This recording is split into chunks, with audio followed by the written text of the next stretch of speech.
Hello बच्चे लोग, चलो आज शुरू करते हैं हम लोग law of diminishing marginal utility. इससे पहले मैं तुम लोगों को चैप्टर 2 में यानी कंज्यूमर इक्विलिब्रियम में कंज्यूमर क्या होता है, कस्टमर क्या होता है, इक्विलिब्रियम क्या होता है, यूटिलिटी क्या होती है, टोटल यूटिलिटी क्या होती है, मार्जिनल यूटिलिटी क्या होती है और टोटल यूटिलिटी और मार्जिनल यूटिलिटी के बीच रिलेशनशिप के सारे कॉन्सेप्ट्स को बता चुका हूँ। तो आज मेरा जो लेक्चर है या जो क्लास है वो class law of diminishing marginal utility को लेकर के है। तो कुछ छोटे छोटे टुकड़े में मैं छोटे छोटे टुकड़े में तुमको पढ़ाने की कोशिश कर रहा हूँ, बताने की कोशिश कर रहा हूँ कि तुम जो है ना एक एक कॉन्सेप्ट को अच्छे से गहराई से समझो। फाइन, इसलिए ये छोटे छोटे टुकड़े में मैं बना रहा हूँ। मैं चाहूँ तो एक ही बार में पूरा चैप्टर करा दूँ, but that would not be a good idea. जो बिगिनर्स हैं, जो स्टार्टर्स हैं, जो बच्चे अभी 11th में आए हैं, उनके लिए इस इकोनॉमिक्स को समझना ज़रूरी है और गहराई से समझना ज़रूरी है। इसलिए मैं छोटे छोटे एक एक कॉन्सेप्ट को लेके चल रहा हूँ। ठीक है, आशा है आप लोग मेरी बात समझ रहे होंगे और उसी हिसाब से पढ़ने की कोशिश कर रहे होंगे। ठीक है, चलिए फिर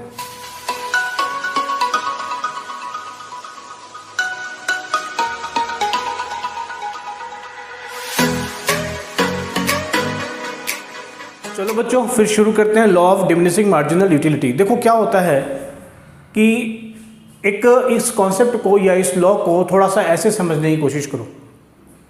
जैसे मान लो हम ये कहते हैं कि किसी भी चीज़ का जब तुम इस्तेमाल करते हो ना, तो जिस समय वो चीज़ नई होती है या जिस समय तुम्हें चाहिए होती है पहली दफ़ा, उस समय तुमको उस चीज़ का यूज़ करने में सबसे ज़्यादा मज़ा आता है। सबसे ज़्यादा बोले तो हाईएस्ट पीक पे तुम्हारा अचानक से कोई चीज़ तुमको मिल जाती है जो तुमको चाहिए होती है, बड़ी ज़रूरत होती है और वो तुमको अचानक से मिल जाता है, तो क्या होता है कि तुमको सबसे ज़्यादा मज़ा आता है उसमें। वाह, क्या मिल गया, स्वर्ग मिल गया, आनंद, बहुत ही अत्यंत आनंद की अनुभूति होती है। लेकिन जैसे जैसे उस चीज़ का तुम इस्तेमाल करने लगते हो, तुम उसके यूज टू हो जाते हो, तो फिर तुम्हारा क्या हो जाता है, उस चीज़ में उतना इंटरेस्ट नहीं रहता है, ठीक है, नहीं है, नहीं है। एक तो इस पॉइंट से इस बात को समझो। दूसरा टेक्निकली थोड़ा सा समझाने की कोशिश कर रहा हूँ। देखो, जैसे मान लो तुम ना स्कूल से आए हो, बड़े भूखे हो यार, एकदम से जल्दी आए, कपड़े वपड़े इधर, जूते इधर, बैग इधर, बॉटल उधर, टिफ़िन बॉक्स उधर, सब कुछ इधर उधर करके तुम बैठ गए। मम्मी ने कहा खाना बनाए यार, और खाना क्या बनाए पता नहीं, बैठ गए खाने के लिए। पहला निवाला, पहली रोटी, पहला निवाला, पहली रोटी, एक ही रोटी लेते हैं। अभी हम क्या करते हैं, रोटी एक लेते हैं, उसके टुकड़े 4 टुकड़े मान लो, या तुम छोटे छोटे टुकड़े खाते होगे तो तुमको मान लो 8 टुकड़ों में मैंने एक रोटी को बांट दिया और हर टुकड़े का साइज़ क्या होना चाहिए, बराबर होना चाहिए। तभी तुम इस बात को समझोगे, साइज़ क्या होने चाहिए, बराबर होने चाहिए। तुमने पहला निवाला डाला, दूसरा निवाला डाला। अब जब पहले, दूसरे, तीसरे, चौथे, पाँचवें में पता नहीं चलता इतना, चलो एक रोटी पूरा कर लेते हैं, पूरी एक रोटी को तुमने खा लिया, तो उस पहली रोटी को खाने में जो आनंद की अनुभूति होती है वो अत्यंत सुखद होती है, बहुत ही ज़्यादा होती है। और उसके बाद क्या करते हो, दूसरी रोटी जब खाते हो, तीसरी रोटी खाते हो, तो धीरे धीरे तुम्हारा जो सेटिस्फेक्शन का लेवल है, जो आनंद की अनुभूति है, वो धीरे धीरे कम होती चली जाती है। क्या समझा तुमने कि जैसे ही तुमने दूसरी रोटी खाई या तीसरी खाई या चौथी खाई, तो तुम्हारे आनंद का जो तुम्हारे सुख की अनुभूति है वो क्या होती जाती है, भूख मिटाने की जो अनुभूति है वो धीरे धीरे कम होती जाती है। राइट, पहली रोटी में तो बेटा तुमको टेस्ट भी पता नहीं चलता, सब्जी का टेस्ट क्या था, नमकीन था या नहीं था, नमक कम था, ज़्यादा था, मिर्ची ज़्यादा थी, नहीं थी, ये भी तुमको पता नहीं चलता। लेकिन जैसे ही तुम दूसरे या तीसरे में आते हो, 3 चीज़ों को अनुभव करने लगते हो। क्यों? क्योंकि तुम्हारा जो अब संतुष्टि का लेवल है वो चेंज हो गया है, तुम अब दूसरे लेवल पर आ गए हो, फिर धीरे धीरे तीसरे लेवल पर आ जाते हो, फिर चौथे लेवल पर, और उसके बाद से तुम कहते हो कि मम्मी अब बस, अब नहीं खाऊँगा, हो गया, पेट भर गया मेरा, यानी संतुष्टि अल्टीमेट हो गई, अब नहीं खाऊंगा। अगर इससे ज़्यादा खाता हूँ तो क्या होता है, प्रॉब्लम हो जाती है ना, बदहजमी हो जाती है यार। तो इसको ही हम कहते हैं, टेक्निकली इसको बोलते हैं डिमिनिशिंग मार्जिनल यूटिलिटी, यानी हर एक एक्स्ट्रा जैसे जैसे अब तुम कंज्यूम करते जाते हो, वैसे वैसे उसकी यूज़फुलनेस, उसकी यूटिलिटी, सेटिस्फेक्शन लेवल उससे तुम्हारी कम होती चली जाती है। तो मान लो और इसमें कुछ चीज़ों को लेकिन ध्यान में रखना होता है, अज्यूम करके चलना पड़ता है कि जो रोटी का साइज है वो सबके सेम है, रोटी का जो वज़न है वो वज़न भी सबका सेम है। रोटी का जो मेक है वो सब क्या है, सेम है, बिल्कुल आइडेंटिकल है, हर रोटी एक दूसरी रोटी से आइडेंटिकल है, ये ध्यान में रखना है। उसके बाद जितना भी जो भी है, रोटी है या तुम्हारे साथ रोटी के साथ सब्जी है, वो भी हर एक निवाले के साथ या हर एक जो भी तुम निवाला लेते हो, हर एक निवाले के साथ उसके टेस्ट में कोई अंतर नहीं हुआ है। अगर तुमने दोबारा मम्मी से सब्जी मांगी तो वो सब्जी जो दूसरी बारी वो दे रही हैं वो भी बिल्कुल सेम है, उसी कढ़ाई में से दे रही हैं, है ना, जिसमें से पहली वाली दी थी, तो उसका टेस्ट तो क्या होगा, सेम ही होगा, आइडेंटिकल होगा।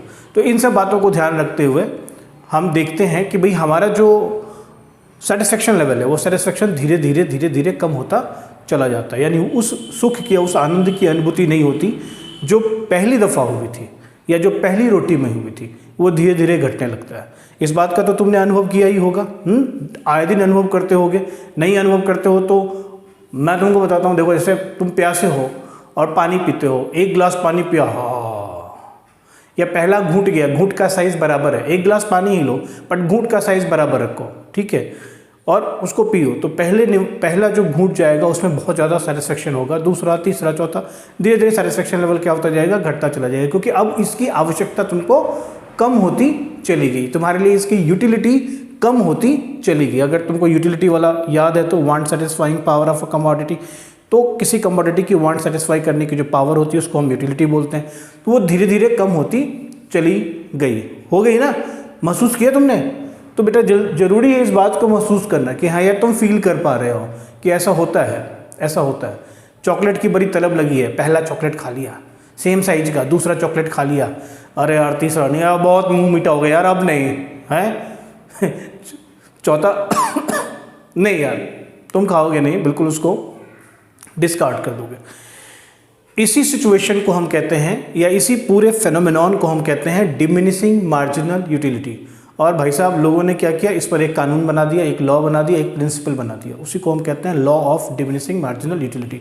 तो मेरे पीछे बोर्ड देख रहे हो, उस बोर्ड पे टेक्स्ट लिखा हुआ है, तुम्हारे लिए हमेशा टेक्स्ट में तैयार करता हूँ, ये पूरा मटेरियल मैं तैयार करता हूँ ताकि तुमको इसके माध्यम से पढ़ाऊँ, तुम्हारे पास ये मटेरियल भी अवेलेबल रहेगा।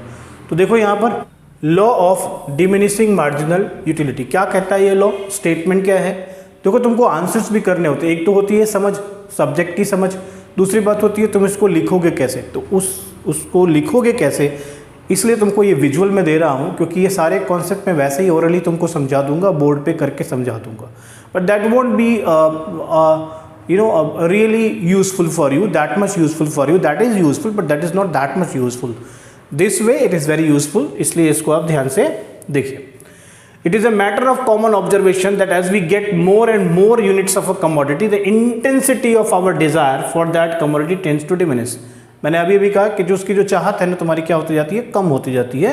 आपकी जो इंटेंसिटी है, ये जो चाहत की जो इंटेंसिटी है ना, जो तीव्रता है, वो तीव्रता आपकी क्या होती जाती है, घटती चली जाती है, जैसे जैसे आप उसका ज़्यादा से ज़्यादा कंज्यूम करते चले जाते हो। तो the law of diminishing marginal utility also explains the same thing, वो भी सेम थिंग एक्सप्लेन करता है। लॉ क्या बोलता है देखो, कहता है as more and more units of a commodity are consumed, marginal utility derived from each successive unit goes on diminishing. तुम्हारे एक्सप्लेनेशन में यही बात कही मैंने, दूसरी रोटी खाओ, that is the second unit, उससे जो सेटिस्फेक्शन होती है वो सेटिस्फेक्शन लेवल क्या हो जाता है, कम हो जाता है, तीसरे से और कम हो जाता है, चौथे से और कम, पांचवें पर जाकर कहते हो नहीं, छठे पे जाकर कहते हो भैया आप छठा अगर लिया तो मेरा अंदर जितना डाला था सारा निकल जाएगा।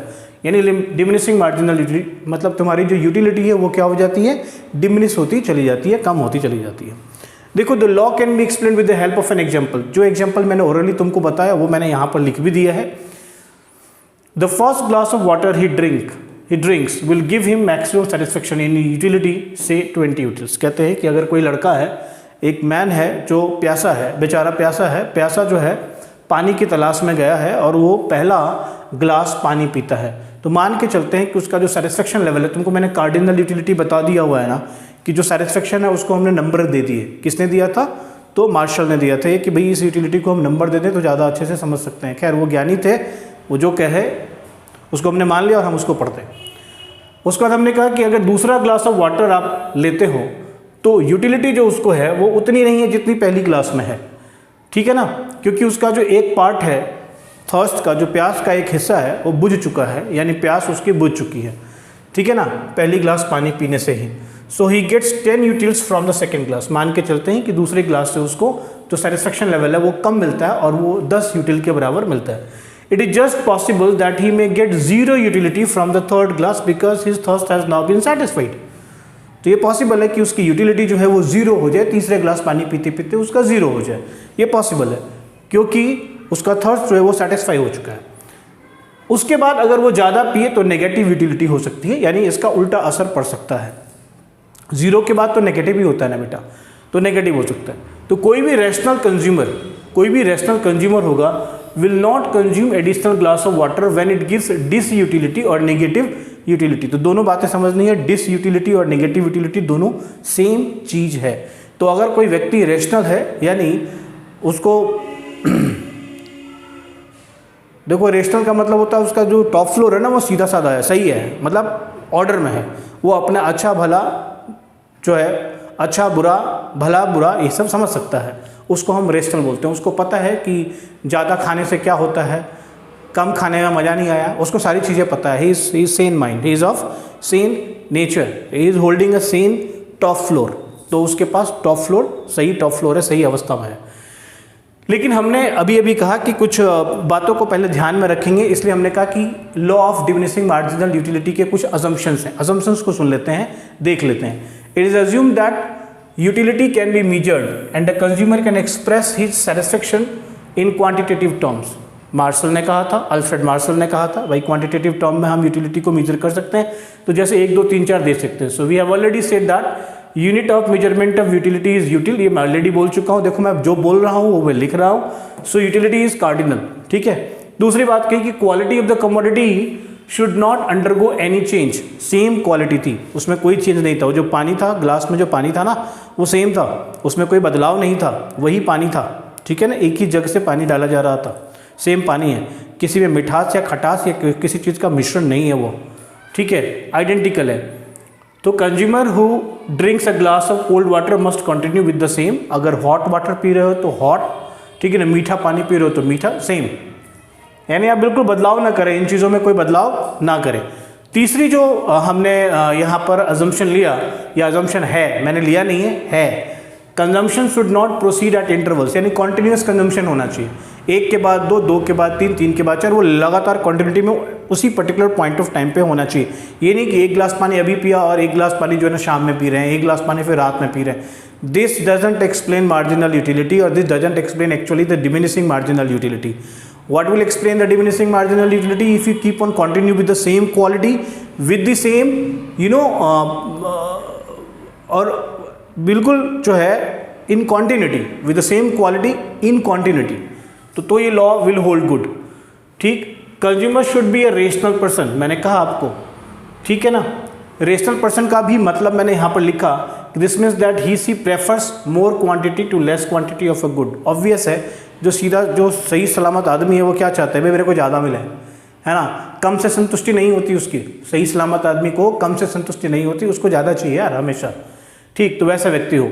Time period of consumption should not be too long, continuous होना चाहिए। इसके हैबिट्स में, इनकम्स में कोई बदलाव नहीं होना चाहिए, मान लेते हैं कि वो सेम है, ठीक है ना। Price of the substitute and complementary goods should not change, तो सब्स्टिट्यूट और कॉम्प्लीमेंट्री गुड्स के प्राइस चेंज नहीं होने चाहिए। इसके बारे में मैं आपको तुमको जब डिमांड पढ़ाऊंगा, लॉ ऑफ डिमांड पढ़ाऊंगा, उस चैप्टर में तुमको सब्स्टिट्यूट और कॉम्प्लीमेंट्री के बारे में बताऊंगा कि क्या होता है। अभी छोटी सी बात समझ लो, सब्स्टिट्यूट का मतलब होता है, जैसे मान लो तुम जो है अपने स्कूल जाते हो, तो तुम जो है पब्लिक ट्रांसपोर्ट से जा सकते हो या उसकी जगह तुम कैब करके जा सकते हो, तो इसको हम सब्स्टिट्यूट बोलते हैं। कॉम्प्लीमेंट्री का मतलब होता है कि जो एक के साथ दूसरा जुड़ा हुआ होता है, इसके बगैर दूसरा रह ही नहीं सकता, ठीक है ना। जैसे मान लो अगर तुम, ये मैं पेन से लिख रहा हूँ ना, अगर मान लो अगर मैं किसी पेन से लिख रहा हूँ ना, ये मान लो इस पेन से लिख रहा हूँ, तो इस पेन के अंदर क्या होना चाहिए, इंक होना चाहिए। ये पेन का पूरा,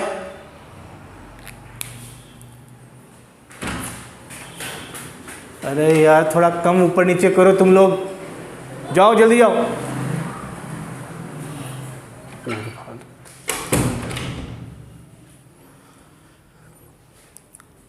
जैसे ये पेन लिया, पेन का कवर, कॉम्प्लीमेंट्री का मतलब जैसे ये पेन है एक पेन में ना क्या होता है, रिफिल होता है। तो अगर रिफिल नहीं है तो पेन का क्या मतलब, खाली पेन का क्या करोगे? तो दे आर कॉम्प्लीमेंट्री। खाली ये जो पेन की बॉडी है इसके साथ रिफिल का भी होना जरूरी है, तभी तुम इसका काम कर सकते हो, लिख सकते हो। Alright, so that is complementary. छोटी सी बात बता दी। तो क्या होना चाहिए? तो सब्स्टिट्यूट और कॉम्प्लीमेंट्री के प्राइसेस भी कांस्टेंट होने चाहिए। तो मैंने 6 एजम्पशन लिए और 6 एजम्पशन जो है बहुत ही इंपॉर्टेंट है, इसलिए ये जो लॉ काम करता है वो इसी एजम्पशन के बेस पे काम करता है। इस एजम्पशन को हटा दो, लॉ खत्म। ठीक है ना, इस लॉ का कोई मतलब नहीं है, फिर कुछ भी हो सकता है।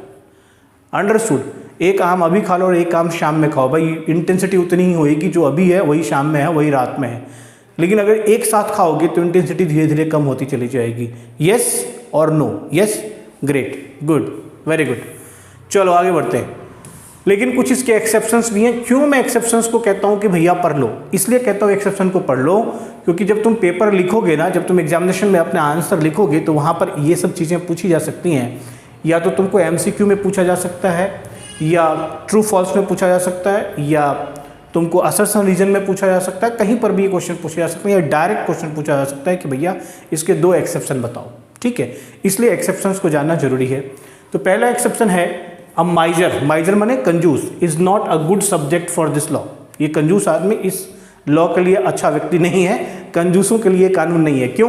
क्योंकि his desire for more wealth may in fact increase with every successive increase in the accumulation of wealth. क्योंकि जैसे जैसे धन उसके पास आता जाएगा वैसे वैसे धन की चाह उसकी बढ़ती जाएगी। ये माइजर में भी नहीं, ये धन जो धन लोलुपता होती है ना, धन की जो चाहत होती है, ये होती एक्चुअली होती है यार ऐसे ही, ये ऐसे ही होती है। यानी आपको जब 10 रुपये आएंगे तो हमेशा आपको 20 रुपये का मतलब इच्छा होगी, 20 होएगा तो 30 की इच्छा होगी, 30 होएगा तो 50 की इच्छा होगी। इस तरीके से इच्छाएं बढ़ती जाती हैं। धन के मामले में ये काम नहीं आता। रेयर आर्टिकल को कलेक्ट करने वाले जो लोग होते हैं उनको भी एक रेयर आर्टिकल मिला तो उससे संतुष्टि नहीं मिलती, वो और ज़्यादा ढूंढने की कोशिश करते रहते हैं। तो ये इस प्रकार के जो इस प्रवृत्ति के जो व्यक्ति होते हैं उनमें ये लॉ या उनके ऊपर ये लॉ जो है वो काम नहीं करता, इसलिए इसको एक्सेप्शन कहते हैं। The law may not apply when it comes to melody, recital और अ ब्यूटीफुल सीनिक व्यू। और ज़्यादा देखने की इच्छा होती है। गाना सुन रहे हो ना लता मंगेशकर की आवाज़ में, है ना, तो क्या होता और गाना सुनने का मन होता चला जाता है। देखो तुम लोग आजकल की जनरेशन इसलिए तुम लोग हार्डी सिंधु सुनते होंगे, है ना, हार्डी संधू नाम है उसका, जो हार्डी सिंधु, तो उसको सुनते होंगे। या क्या नाम है उस लड़की का जो एक छोटी सी हाइट की लड़की है यार, उसका नाम क्या तो है, नेहा कक्कर, टोनी कक्कर भाई बहन है। तो इनके गाने सुनने में आपको, इनके बीट सुनने में आपको मज़ा आता होगा।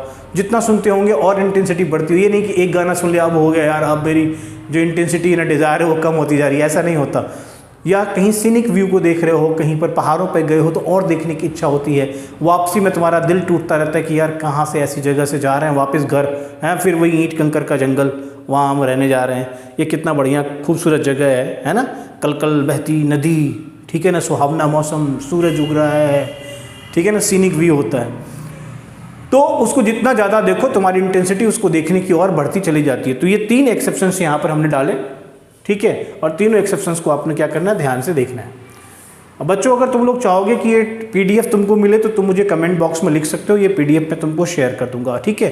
इसमें बहुत सारी बातें PDF में और कई सारी बातें मैं लिख देता हूँ सेल्फ स्टडी के लिए। बच्चा जब सेल्फ खुद से पढ़ता है तो उसके समझने के लिए कई सारी बातें मैं उसमें लिखता हूँ। तो तुमने law of diminishing marginal utility को समझ लिया अच्छे से। यही है law of diminishing marginal utility. 3 चीज़ें इसमें पढ़नी है। पहले तो एक कॉन्सेप्ट को ठीक से समझ लेना है, दूसरी चीज़ पढ़नी है इसका स्टेटमेंट क्या है, तीसरा इसका पढ़ना है इसका अजम्पशन क्या है, और चौथा पढ़ना है इसका एक्सेप्शन क्या है, ठीक है ना। तो ये 3-4 चीज़ें आपको law of diminishing marginal utility के अंदर पढ़ना चाहिए, पढ़ना होगा, ठीक। तो इसी के साथ law of diminishing marginal utility finish हो गया। अब हम अगली कक्षा में मिलेंगे और उसमें हम कंज्यूमर इक्विलिब्रियम के बारे में, ये जो कार्डिनल बेसिस पे जो कंज्यूमर इक्विलिब्रियम होता है उसके बारे में पढ़ेंगे कि कंज्यूमर इक्विलिब्रियम 1 कमोडिटी के केस में कैसे आप अचीव करेंगे, कोई कंज्यूमर कैसे अचीव करेगा, और कंज्यूमर इक्विलिब्रियम 2 कमोडिटी के केस में कैसे अचीव करेगा। यही 2 आपके सिलेबस में है। इन 2 के बारे में हम लोग अगली क्लास में चर्चा करेंगे। तब तक के लिए धन्यवाद। जय हिंद, जय भारत।